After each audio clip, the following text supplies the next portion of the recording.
Hello again. Yesterday I spoke about the way in which great historical figures of England are now regarded by many progressive types as an embarrassment to be quietly disposed of at the earliest opportunity.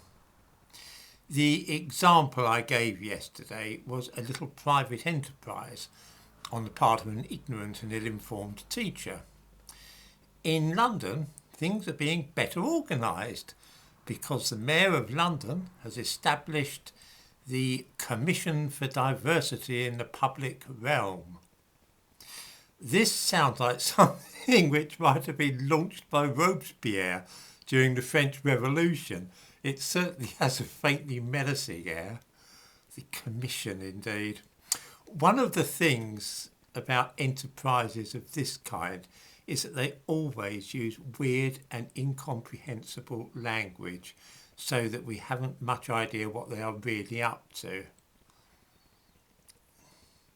The public realm, in case anybody is wondering what this means, is simply a fashionable expression for outdoors. Don't ask me why these people can't just speak in plain language, for I have little idea. Instead of moving things, these people talk of migrating them. George Orwell said that political language is designed to make lies sound truthful and murder respectable, and to give an appearance of solidity to pure wind, which sums up the case rather neatly, I fancy. Who are the members of this commission, and what makes them suitable to sit on it? I honestly do not know, because I cannot make any sense of what they do. Seriously, I have read all the descriptions that these people have given of their jobs. I haven't got the remotest idea what they're up to. Take Binky Taylor, for instance.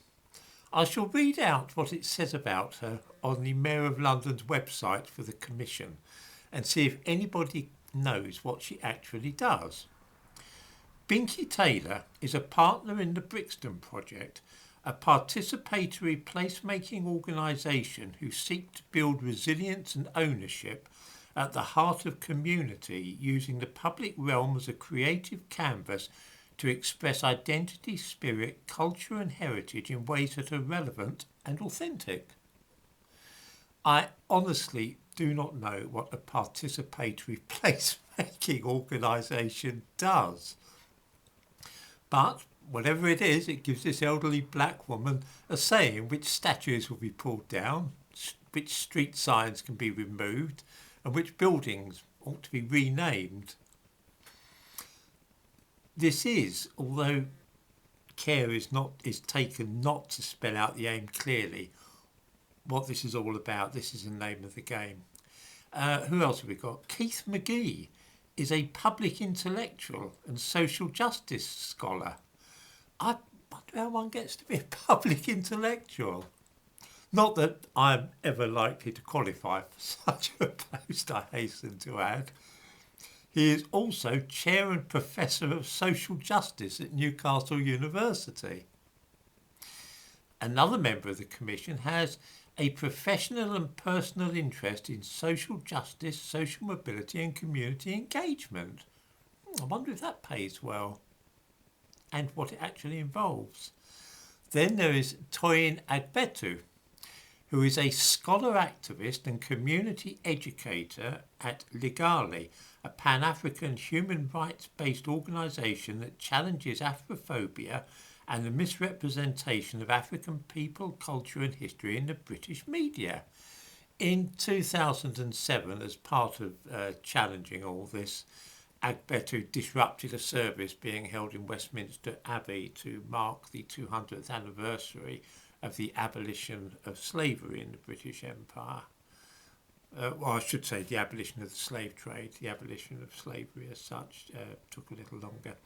He raved at the Queen, abused the Prime Minister and everybody else in sight, and when security guards intervened, he threatened to punch them out. Just the sort of fellow to make a sensible, calm and balanced judgment on the merits of statues and other works of art, one supposes. What will these people be doing? Well, The website, to which I attach a link in the description to this video, says that London is one of the most diverse cities in the world, with more than 300 languages spoken every day, yet its statues, plaques and street names largely reflect a bygone era. Yes, that bygone era is what the rest of us call history, the history of our country. The Commission will develop a more joined-up approach and create a shared understanding of the importance of different achievements and stories in the city's public spaces. In effect, the Commission will be hunting down statues which might have some tenuous connection with either the transatlantic slave trade or even just the British Empire and removing them. Street names which commemorate the wrong part of British history will be changed so that they can celebrate foreigners and their achievements instead. This, in plain language, is what is happening in London, and it was all inspired, of course, by the Black Lives Matter disturbances last summer. Okay, why do I think this is a lousy idea? Is it because I'm a fanatical little Englander who has no idea about the dark side of colonialism and imperialism?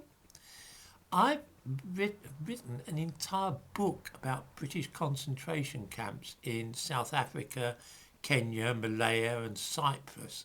So this isn't really likely. I rather think that I know more about some of the crimes committed by the British during the imperial era than most.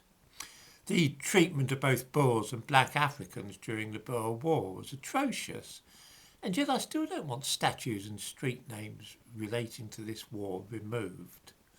Part of my childhood was spent in Ilford, in East London, more specifically Seven Kings, which is really next to Ilford. There's a network of streets there named after Boer War engagements. Colenso Avenue, Kimberley Avenue, Mafeking Avenue, Ladysmith Avenue and so on. This is absolutely fascinating because these streets tell us precisely when the houses in them were built. They were all named in the months following the end of the Boer War. They are in fact a slice of history. We can appreciate that without approving of the British concentration camps in South Africa. Much of London is like that. These street names tell a story in themselves. Jubilee Street, Coronation Buildings, even places like Khartoum Road, which celebrates an awful battle which the British won. We don't need to glory in such victories, but nor should we simply airbrush them away and dispose of our history. As for the idea that we should substitute foreign names for streets, I find this idea really bizarre. What other city in the world would do such a thing? Voluntarily abolish its own history and let it be overlaid by that of other countries? We must be quite mad to tolerate this for a moment.